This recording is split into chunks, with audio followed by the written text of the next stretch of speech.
Bueno, muy buenos días, muy buenas tardes, buenas noches, estimada comisión organizadora de la jornada de Historia de la Educación y también a los participantes de esta actividad.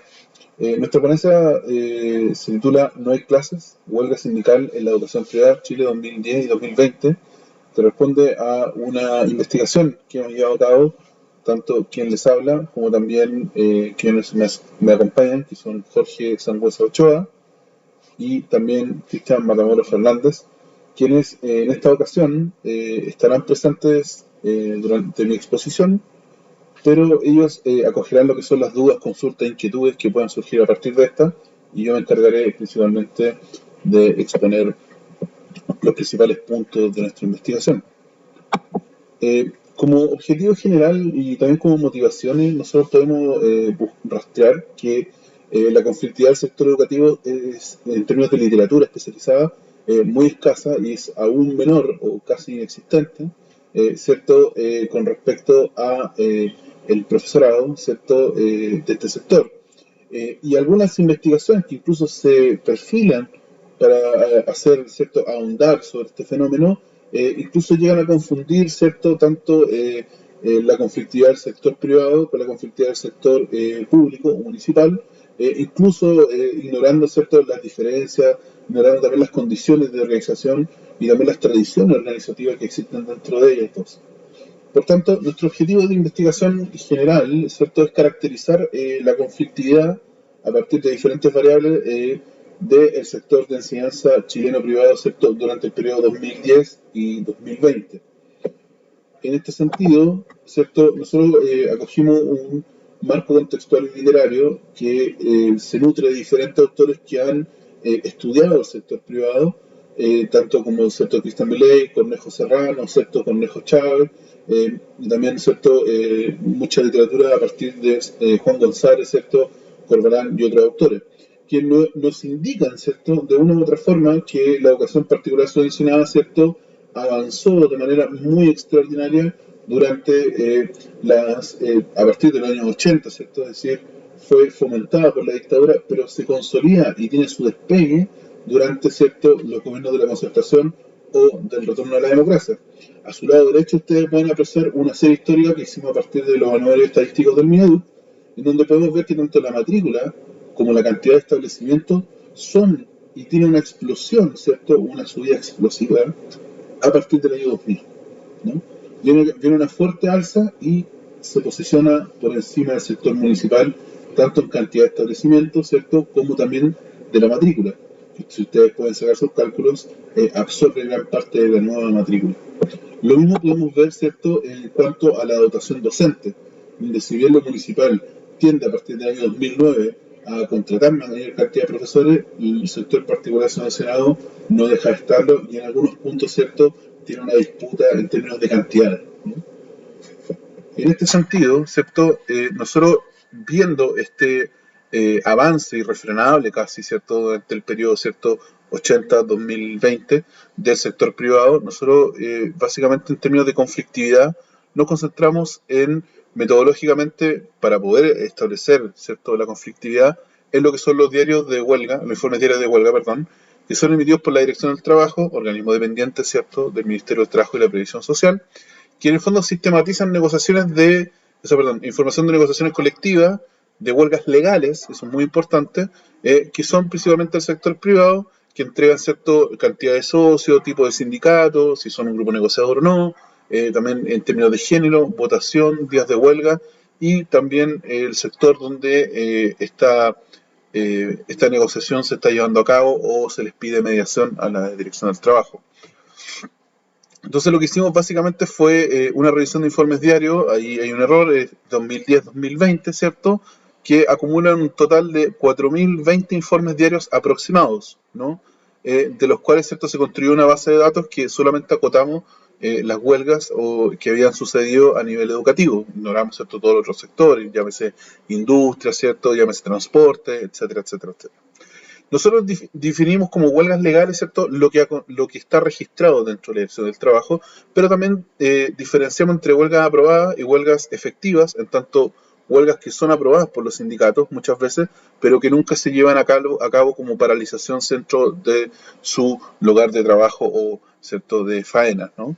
Entonces, nosotros definimos como las huelgas efectivas como nuestro objeto de investigación aún más específico y aún más primordial, y dentro de ella nosotros vimos básicamente tres variables, que son básicamente sociodemográficas, que son género, temporalidad y territorio, y para lo cual nosotros ocupamos de manera general, ¿cierto? Una estadística descriptiva, ¿no?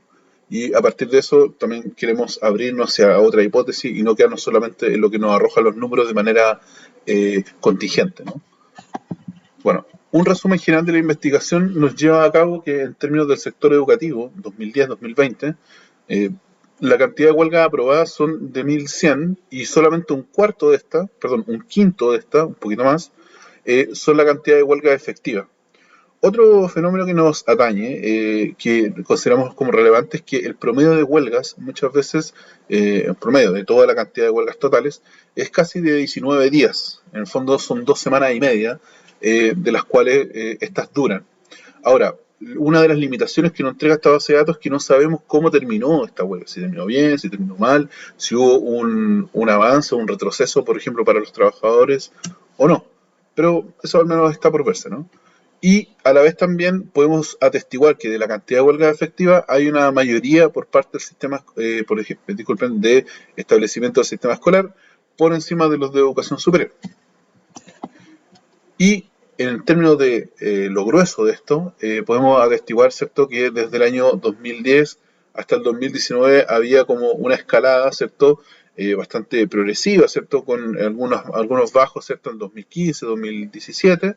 Principalmente uno podría, ¿cierto?, interpretar que la promulgación, ¿cierto?, de la nueva reforma laboral del segundo gobierno de Michelle Bachelet influye dentro de esto, pero aún así 2018 y 2019 se tiñen como años con bastante conflictividad en este sentido.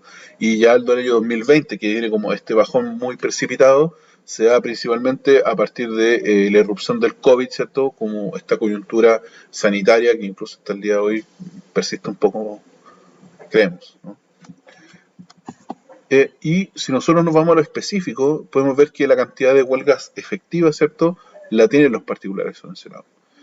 Por encima, ¿cierto?, del particular pagado, que sería el segundo dentro del ranking, y ya los otros como la administración delegada o las corporaciones municipales tienen un impacto muy minoritario, ¿no? Y si nosotros juntamos todas las huelgas de los 10 años y las hacemos como acumuladas, nuevamente los particulares sancionados, ¿cierto?, sobrepasan, ¿cierto?, hasta 4 veces, ¿cierto?, a su segundo lugar, que son los particulares pagados.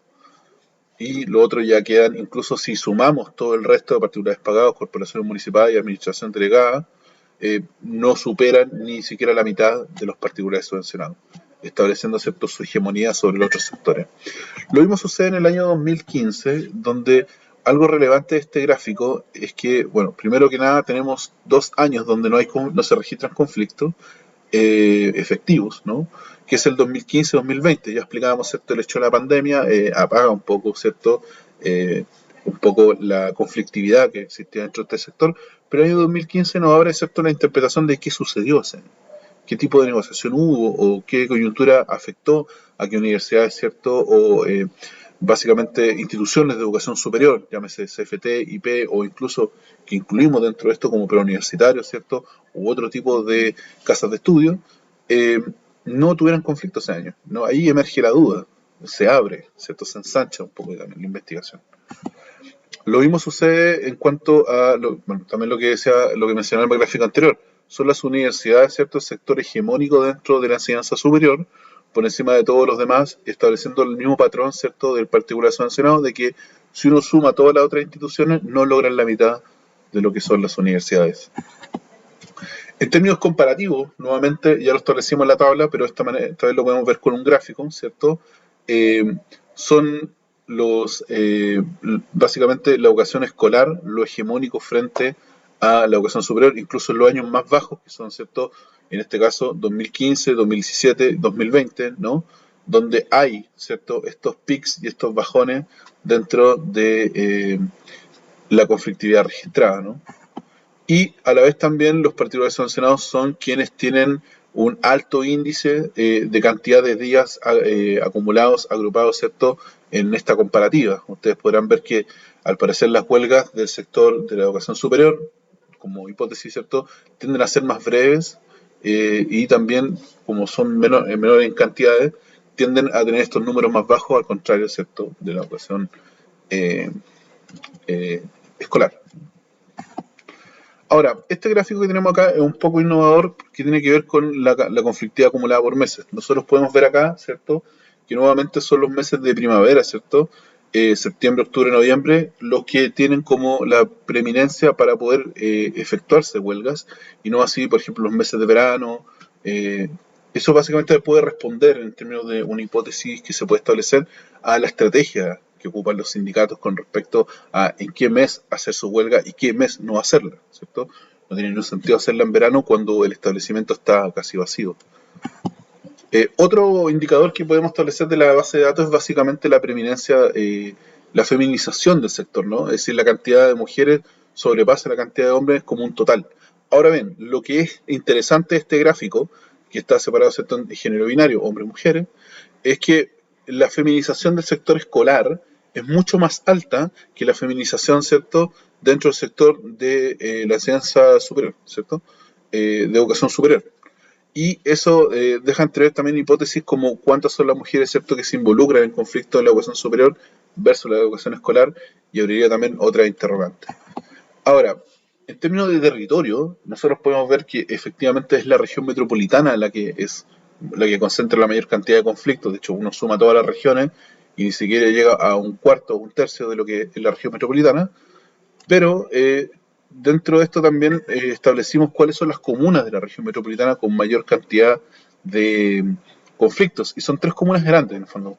La comuna de Santiago, la comuna de San Bernardo, ¿cierto?, en el sector sur, y la comuna de Puente Alto, en el sector suroriente de la capital, que luego le sigue también la comuna de Maipú, que es una de las comunas más grandes en el sector poniente, ¿no?, las que concentran la mayor cantidad de conflictos. Para esto, y para graficarlo, y para que no se pierda un poco con las variables, también hicimos un mapa que establece dentro del Gran Santiago, porque este no es toda la región metropolitana, eh, básicamente cuáles son los nudos más conflictivos dentro de esto, y que también presentan como acumulados, ¿cierto?, estos 10 años de conflicto, la mayor cantidad de huelgas, ¿no? Y ahí vemos nuevamente, ¿cierto?, Maipú, San Bernardo, Puente Alto, Santiago, disculpe. Entonces, esto espero que se entienda, ¿no? Como conclusiones, a partir de esta estadística descriptiva, es que el sector educativo es un sector conflictivo, no presenta, ¿cierto?, esta idea como de que es una taza de leche. Al contrario, ¿cierto?, uno podría ver, incluso a partir de informes como el que también tiene el COES, ¿no?, es como uno de los sectores más conflictivos dentro de la organización de trabajadores. A la vez también los sectores más específicos son dentro del ámbito escolar, en particular son el Senado, y dentro de la educación superior son las universidades como tales. Los meses más conflictivos son los pertenecientes a la primavera, y esto, como ya lo dijimos, puede abrir hacia establecer hipótesis que nos permitan entender que las estrategias sindicales intentan privilegiar estos meses como los más útiles para sus objetivos, ¿no? En términos de género, ¿cierto?, el sector educativo es hegemónicamente feminizado, siendo el subsector escolar más feminizado que el sector de la educación superior, ¿no? En este sentido también se abren nuevas hipótesis que tienen que ver con la idea de si pueden existir o no reivindicaciones, ¿cierto?, orientadas en términos de género o no, cuántos dirigentes pueden ser hombres, cuántos dirigentes pueden ser mujeres, si hay una representatividad o una sobre representatividad masculina. De ese tipo de dudas abre esta investigación.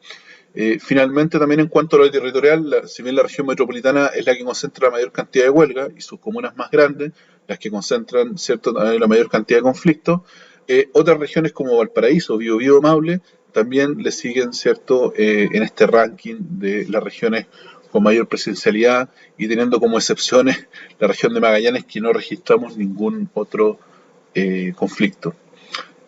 Les queremos dar las gracias por habernos escuchado. Esperemos que esta investigación no quede acá, sino que abra nuevas ventanas, perspectivas y también hipótesis para seguir trabajando.